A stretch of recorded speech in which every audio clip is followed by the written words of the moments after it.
பொதுவா ஒரு 100 பேருக்கு 500 பேருக்கு ஒரு போலீஸ்மேன் அப்படின்னு போடக்கூடிய இடத்திலே 20 பேருக்கு ஒரு காவலர் என்று பாதுகாப்பு அளித்திருக்கிறார்கள்.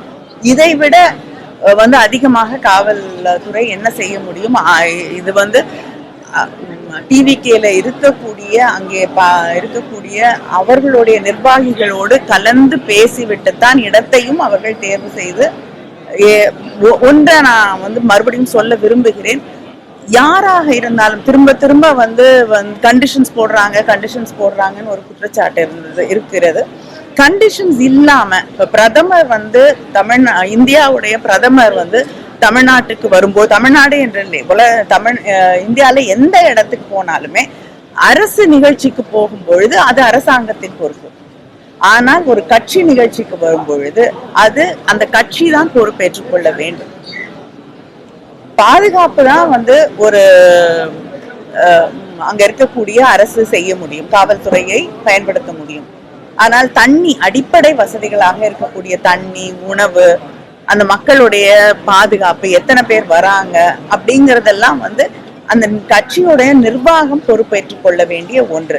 அதே நேரத்துல நான் சொன்னது போல முதலமைச்சராக இருக்கட்டும், பிரதமராக இருக்கட்டும், ஒரு கட்சி நிகழ்ச்சிக்கு வரும் பொழுது கண்டிஷன்ஸ் இல்லாம பண்ணவே மாட்டாங்க.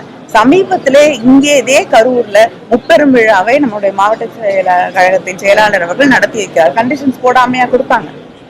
நான் ஆளுங்கட்சியாக இருக்கக்கூடியவர்களுக்கும் கண்டிஷன்ஸ் இருக்கு. அதனால ஒரு அரசியல் கூட்டத்தை நடத்தும் பொழுது நிச்சயமாக கண்டிஷன்ஸ், அது யாரையும் அச்சுறுத்த வேண்டும், யாருக்கும் இடைஞ்சல் செய்யணுங்கிறதுக்காக இல்லை.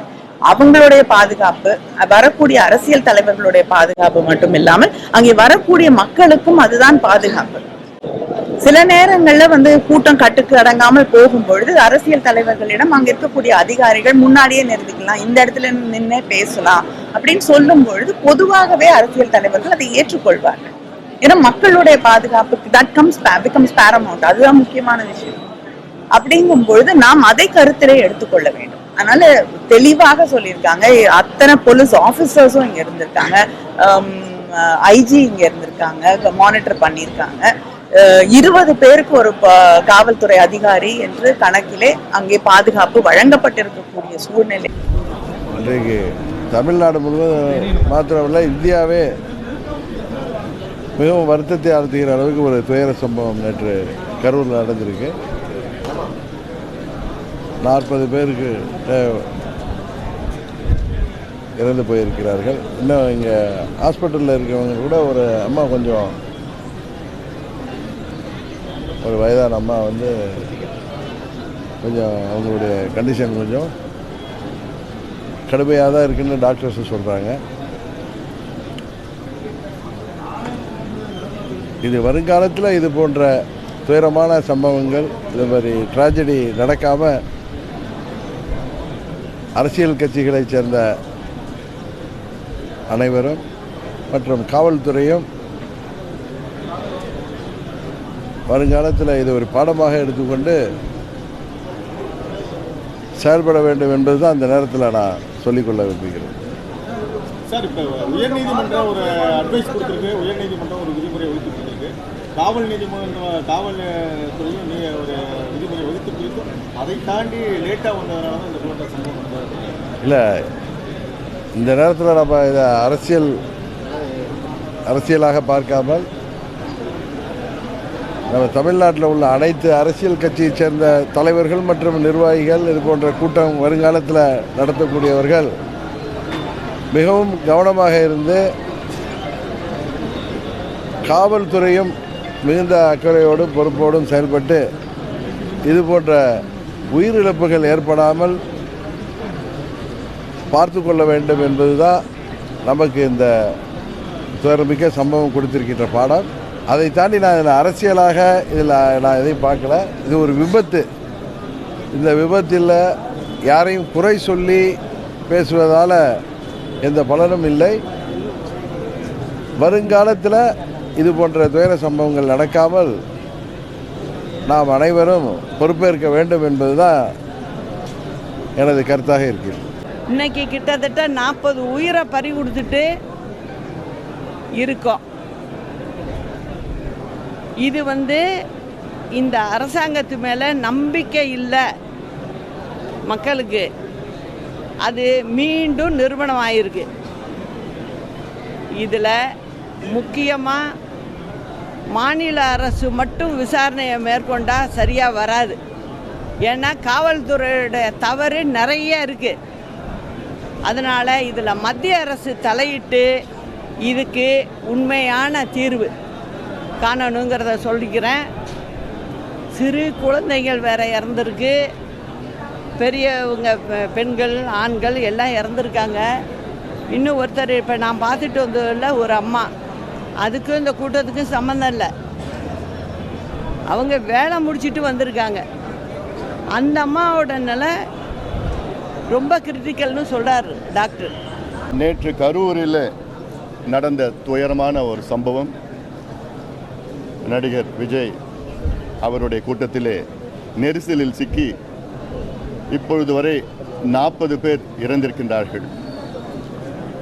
இந்த செய்தியை கேட்டவுடன் எனக்கு தனிப்பட்ட முறையில் மிகுந்த மனவேதனை, அதிர்ச்சி. இன்னும் அதிலிருந்து நான் மீளவில்லை. என்னை போன்று தமிழ்நாட்டில் உள்ள அனைத்து மக்களும் இதே நிலையில் தான் இருக்கின்றார்கள். இந்த சம்பவம் தவிர்த்திருக்கலாம். இன்னும் காவல்துறை சரியான நடவடிக்கை எடுத்திருக்கலாம், திட்டமிட்டிருக்கலாம். அதாவது நடிகர் விஜய் அவர்களுடைய கூட்டம் கடந்த வாரங்களில் நடைபெற்றது. எவ்வளோ பேர் வந்தார்கள் என்றெல்லாம் காவல்துறைக்கு தெரியும். அதே அளவு இல்லை, அதுக்கு மேல் கூட்டம் வருவார்களும் என்றும் தெரிகிறது. விடுமுறை நாட்கள் இது. இதில் நல்ல பெரிய இடத்திலே அனுமதி கொடுத்திருக்கணும் வேண்டும். இன்னும் சொல்லப்போனால் ஒரு மைதானத்திலே அனுமதி கொடுத்திருக்கலாம். ஒரு குறுகிய தெருவிலே அனுமதி கொடுத்து ஆயிரக்கணக்கான மக்கள் அங்கே நெரிசலில் தவிர்த்து, அது மட்டுமல்ல அரசியல் கட்சிகளும் பொறுப்புடன் நடந்து கொள்ள வேண்டும். நடிகர் விஜய் அவர்கள் கிட்டத்தட்ட 7 மணி நேரம் தாமதமாக வந்தார்கள் என்று அது ஒரு காரணமாக சொல்கிறார்கள். அரசியல் கட்சிகள் இது போன்ற கூட்டங்கள் நடத்தினால் அவருடைய தொண்டர்களுக்கு குடிநீர், உணவு, நிழல் இது போன்ற திட்டமிட வேண்டும். இது போன்றதெல்லாம் திட்டமிட வேண்டும். ஆக பொறுப்புடன் நடந்து கொள்ள வேண்டும். அது மட்டுமல்ல, பொதுமக்களும் பொறுப்புடன் நடந்து கொள்ள வேண்டும். இது போன்ற கூட்டங்களுக்கு குழந்தைகளை அழைத்து வரக்கூடாது, பெண்களை அழைத்து வரக்கூடாது. இந்த கூட்டத்தில் இருக்கைகள் கிடையாது, சேர் கிடையாது. ஏதோ அங்கே கும்பலாக நின்றுட்டு கேட்டுட்டு போகிற கூட்டம் இது, அவ்வளோதான். அங்கே போய் குழந்தைகளையும் பெண்களையும் கூட்டிகிட்டு வந்தால் அந்த நெரிசல் இருக்கும். இதெல்லாம் தவிர்த்து இருக்க வேண்டும். இது போன்ற வரும் காலத்தில் திட்டமிட வேண்டும்.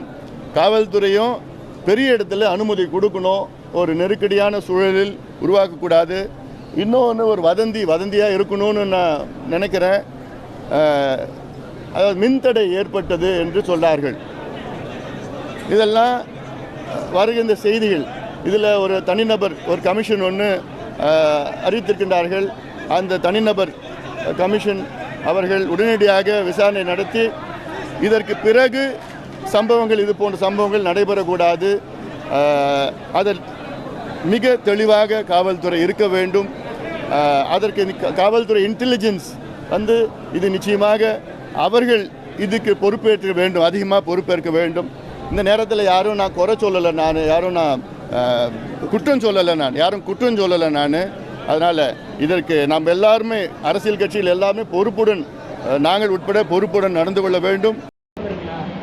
ஏற்கனவே ஒரு சதி மாதிரியா பொதுமக்கள் சொல்லியிருந்தாங்க. நான் தெளிவாக சொல்லியிருக்கேன். என்னோடய வார்த்தைகளில் குழப்பமே இல்லை. ஒன்று, மாண்புமிகு உள்துறை அமைச்சர் திரு அமித்ஷா அவர்கள் அறிக்கை கேட்டிருக்கார். அதில் தெளிவாக கேட்டிருக்கார், இது எப்படி எவ்வாறு இந்த சம்பவம் நடந்தது. இப்போ இதுக்கு உண்மையான அறிக்கை மாநில அரசு கொடுக்கணும்.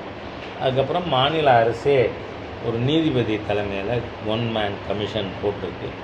அதில் அந்த சம்பவம் நடந்த இடத்தில் இருப்பவர்களது படம், வீடியோ, ஸ்டில் ஃபோட்டோ, இந்த படங்களில் யார் இருந்தாங்க, யார் மிதிச்சாங்க, அதனால் இந்த துயர சம்பவம் நடந்தது அப்படிங்கிறத வெளிப்படுத்துகிற மாதிரி உண்மைத்தன்மையோடு வரணும்னு சொல்லியிருக்கேன். அதுக்கு மேலே நான் சொல்ல முடியாது இல்லையா. நாளைக்கு வந்ததுக்கப்புறம் பார்ப்போம். ஏன்னா I will also get photos. ஏற்கனவே வர ஆரம்பிச்சிருக்கு சோஷியல் மீடியாவில் எனக்கு. அதனால் நாம் உண்மைகளை அந்த சமயத்தில் வெளியிடுவோம். நேற்றைய சம்பவம் இந்த வரைக்கும் தமிழகத்தில் இது மாதிரி ஒரு சம்பவங்கள் நடந்ததில்லை. வடநாட்டில் தான் இது போன்ற சம்பவங்கள் நடந்திருக்கு.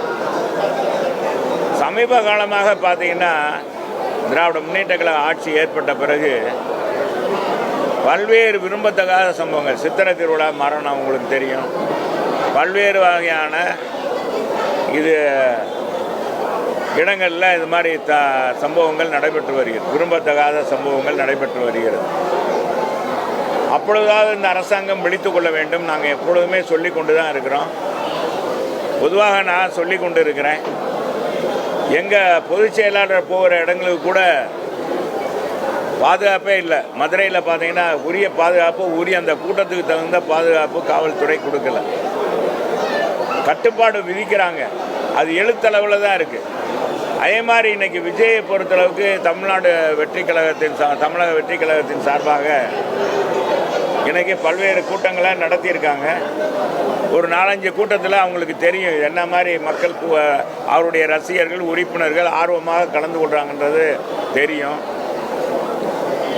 அவங்க ஒரு கட்டுப்பாடு அந்த இளைஞர்களுக்கு விதிச்சிருக்கணும். அதனுடைய தலைவர் விஜய் செஞ்சிருக்கணும். அது செய்யாது மிகப்பெரிய தவறு. அரசாங்கத்தை மற்றும் நம்ம குறை சொல்லிக்கிட்டே போகக்கூடாது. இன்றைக்கி அரசாங்கத்தை உரிய பாதுகாப்பு கொடுக்கல. கரூர் மாவட்ட காவல்துறை இவ்வளோ பேர் நாமக்கல்லில் கூடியிருக்கிறாங்க. அப்போ இது குறுகிய பகுதியாக இருக்கிறது. இவங்க 10,000 பேர் தான் கலந்து கொள்வாங்கன்னு தமிழக வெற்றி கழகத்தினுடைய பொதுச் செயலாளர் அங்கே இருக்க மாவட்ட செயலாளர் சொல்லியிருக்கார்.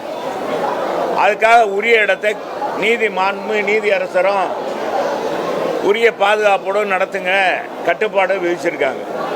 அந்த கட்டுப்பாடெல்லாம் இந்த இளைஞர்கள் அதெல்லாம் சட்டையே பண்ணலை. காவல்துறை என்ன செஞ்சுருக்கணும்னா அந்த தடுப்பு வேலி அமைச்சிருக்கணும். ஒரு குறிப்பிட்ட அளவுக்கு மக்களை தடுத்து அந்த தொண்டர்களை தடுத்து நிறுத்தியிருக்க வேண்டும். அந்த தடுத்து நிறுத்தாதது இந்த அரசாங்கத்துடைய குறைபாடு, அந்த மாவட்ட காவல்துறையுடைய குறைபாடு என்பதை நான் ஆணித்தரமாக எங்கள் பொதுச் செயலாளர் சொல்லியிருக்காரு, நானும் சொல்ல கடமைப்பட்டிருக்கேன்.